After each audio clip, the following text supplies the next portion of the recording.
Welcome to the interview. Hey, it's good to be here. I'm happy to be here. Are you happy to be here? I'm happy to see you. It's been a minute.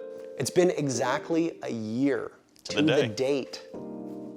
That's crazy. It is crazy. It's been a fun journey so far. To be fair, since that we've only had 2 events. We had USN and the 6 Invitational. Yes. Of which you were unfortunately present for neither of those. And your presence was sorely missed. Oh, I appreciate that. Well, now you're a competitor though, and I get to cast you every other Friday in the Canada division. So I suppose my first question for you is going to be a pretty simple one. How are you enjoying playing? So I said this pretty early on. I don't think I've ever been this happy as a player. I started out as a player before a caster, and not many people even remember that. I actually played for your organization, Powerhouse, for about a full calendar year there as well, before ever casting. So going back to what I know, building up with a team, that was one of my problems as a caster as well, is that I never really had like a consistent duo. It's really nice to be able to surround myself with a team that, we're gonna work in the office every single day and grow together as a unit. I've always been a team player. I've always wanted to be a team player. It just feels like I'm back at home. Have you ever gone back and rewatched the first couple scrims that you played as a team and see, now that you've competed in 2 stages and 2 qualifiers, how has your team grown? And do you kind of chuckle at where you were back at the start?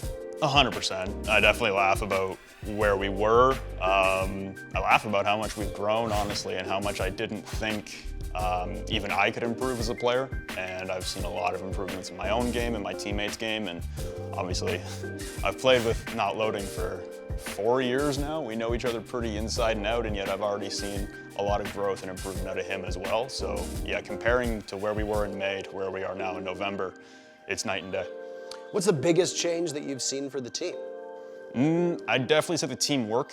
Early on, coming in, there were a couple of us that hadn't played in a season. I took season 11 of Challenger League off. So did Loading. Silent and Quartz both hadn't played in a competitive league in a few months when we first made the team, and Zilchi hadn't played in years.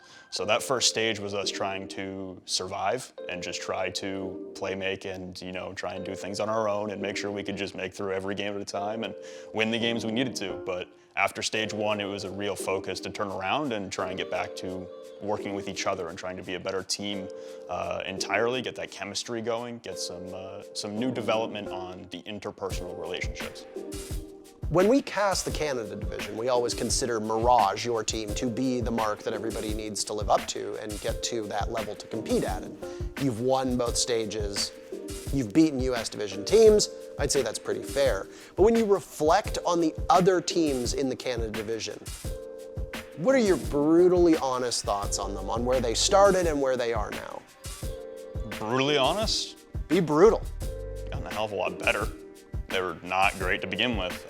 You and I casted Nordic for a couple of years before this league ever existed in the Canadian Nationals and previous iterations, and they were a decent, a pug team. They could win a Go for here or there, but they weren't making noise in CL quals. They weren't making noise in any kind of major quals. They were barely making noise in the Canadian Nationals, for God's sake. You had a team of, ex-pros, cohorts that were friends that came together and knocked you out of the ballpark a couple times. So the improvement from Nordic has definitely seen some gains, but unfortunately they find themselves in a relegation spot. So we'll see how that winds up for them.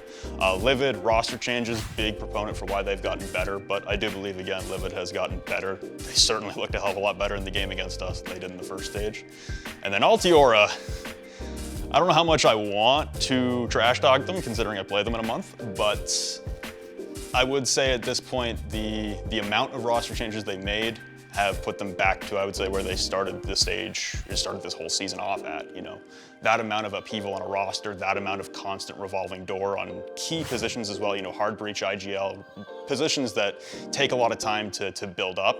With that amount of shuffling the deck, I don't see a whole lot of improvement out of INTERRO over the course of the year, but I don't think they were that far off us to begin with either. You think they have what it takes to compete with you? Yeah, I definitely think that game for the finals is going to be a game. I don't think we're going to walk all over them, but I also don't see a world in which we lose. How has your transition been away from being a caster? Because obviously you're playing now and you're having a good time. Yep. This is well documented. Yep. You've been streaming a bunch. Yep. You've been enjoying that as well. Yep. But you kind of miss casting, don't you? Surely I do. You must. Oh, I do, honestly. Every event you guys go do, every mini major, every broadcast, Not many of them anymore, though. True, very true. Hopefully we can get back to that one day. I miss casting, don't get me wrong. I miss it. I miss being in the booth. I miss the boys. I miss hanging out and losing my mind.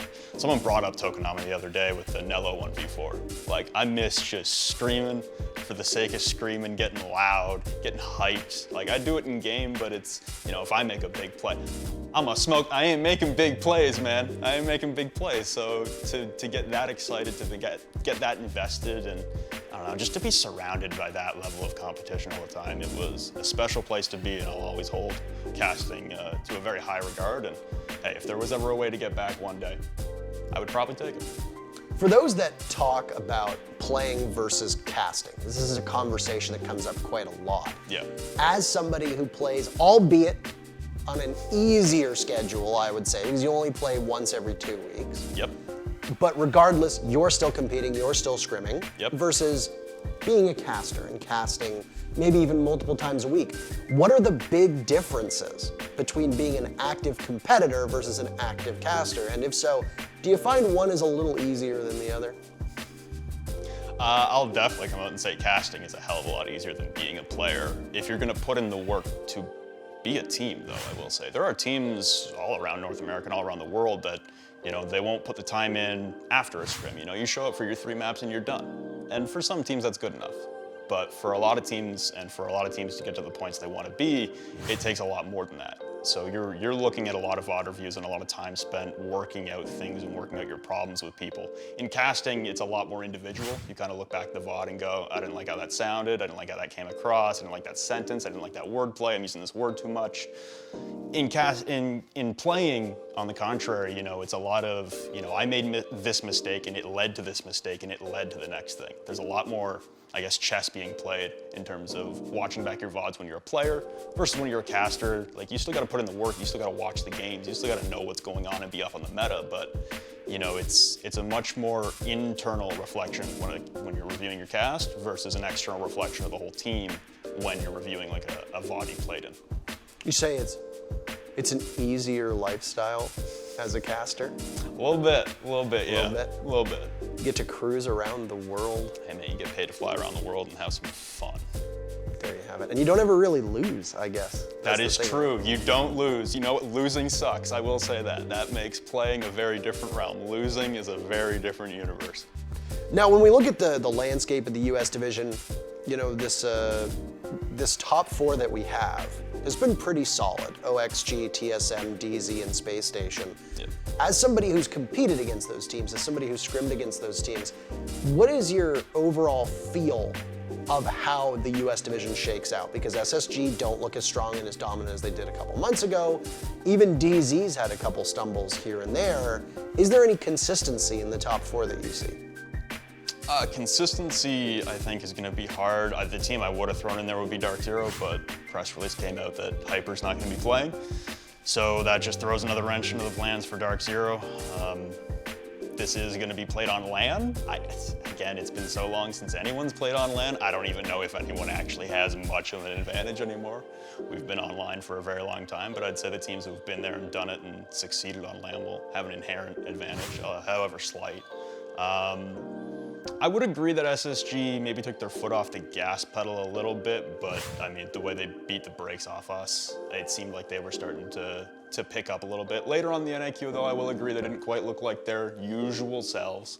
OXG is always the team I look at for majors, for big events in NA to really like fly over that hurdle. They've always had this glass ceiling of being 3rd or being 2nd. They've never been the 1st place team in NA. They've never dominated NA. They've never won any titles for NA. Like, for that squad to still have such a bare, I guess, trophy case is shocking to me, to be honest, especially with the talent on the roster.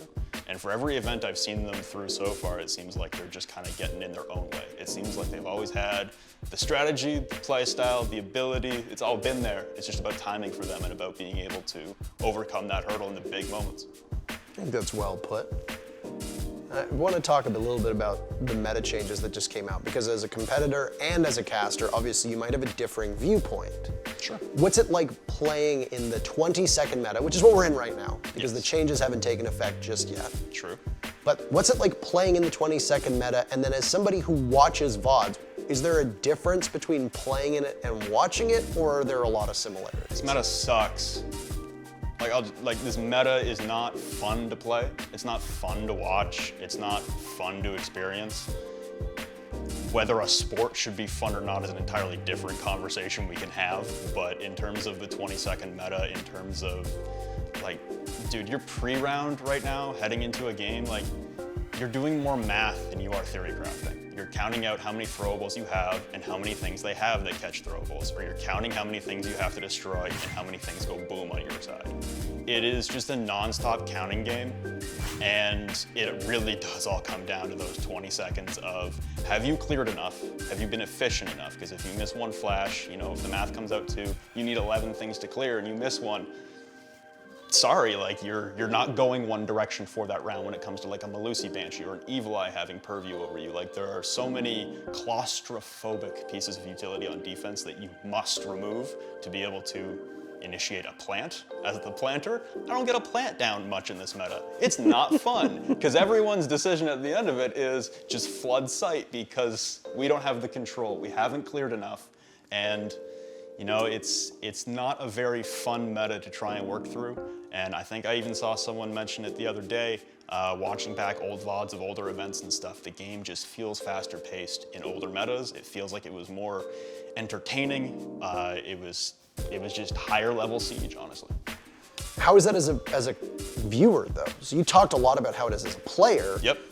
Do you, like, whether it's slower or faster, do you think it's more tiring to watch? Definitely, and it becomes so repetitive. It becomes the same monotonous grind as a viewer, even just watching the EU major.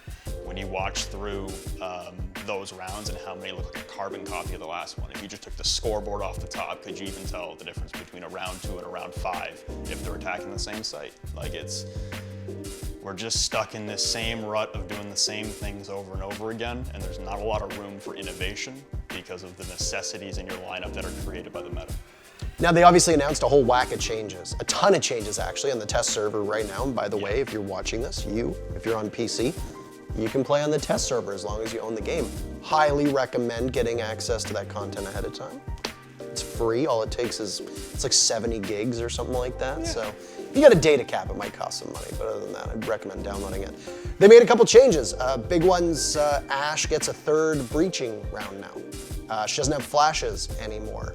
Jaeger's gadget functions differently now. It's 1 charge every 10 seconds instead of having 2 charges and then it's done. So it can possibly get a whole lot of projectiles over time, but if you try to push, you're gonna need to work within that 10-second window. Wamai losing his deployable shield and losing a magnet. Valkyrie losing her deployable shield as well. What do you think are the most, or what would you say is the most significant change out of all of that? And do you think it's enough to pull us out of this 20-second meta? Well, I think the biggest change in the ones you've listed off there would be the Ashe change. In this meta, Ashe has become a support operator. And that's a crazy thing to say about Ashe, but hey, look at the utility, look at what she does. I'm sorry, 3 clears and 2 explosives in this meta is a support player. You better get used to it. And her having an additional breaching round, but no clear for herself now, I guess means that, again, you're looking at more incorporation of teamwork to try and clear ADSs and magnets and blow something up at the end of it rather than her being able to do it all herself. I think that lends to her being more of a support operator still. So I don't see that the 3rd explosive with the loss of the flashes maybe taking her out of that support role. That would be the biggest one other than the deployable shield lost on Wamai, thank God. That has been a nuisance to try and maneuver around for a very long time now, and I'm happy that that change that has been recommended for a extensive period of time has finally taken effect. I'm really hoping to see fewer deployable shields in the next meta. You and me both. Yeah. Last question, Zero is going to be playable soon-ish, right? He should be out of competitive quarantine for the next stage, next year, whatever we're gonna go into at some point next year. Aruni will be a little bit of time. Do you see Zero making a splash at all in the meta? Do you think he will get picked by teams? Oh, 100%, and I don't think it's for the reason anyone thinks it does. I think he will be viable. He's got frag grenades. He's losing them though. He doesn't have frag grenades. Then I guess with the cameras, is doable. I am kind of surprised they're taking his grenades away though, because teams were starting to work him into strats and scrims and stuff like that. Yep, it's... But now he's losing them?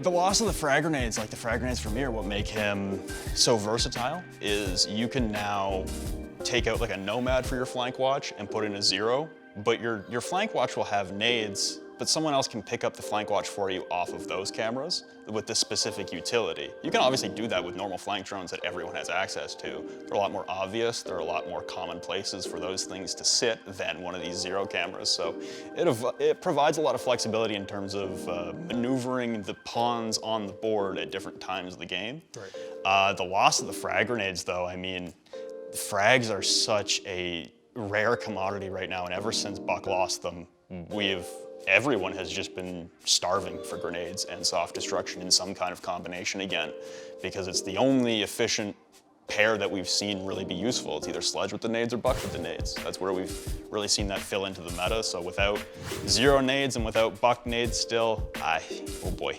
Well, there you have it. We'll be looking forward to seeing 0 in some play. I'm sure your team in the Canada division will run him when he's available, and then on the horizon, a Rooney, because there is a dawn coming, a neon dawn, Rob. It was a pleasure. I know I like to joke an awful lot about you showing up, but it is always nice to hear your perspective, and I know that not just myself, but everybody watching appreciates your candor and your honesty with us, so thank you very much for coming on.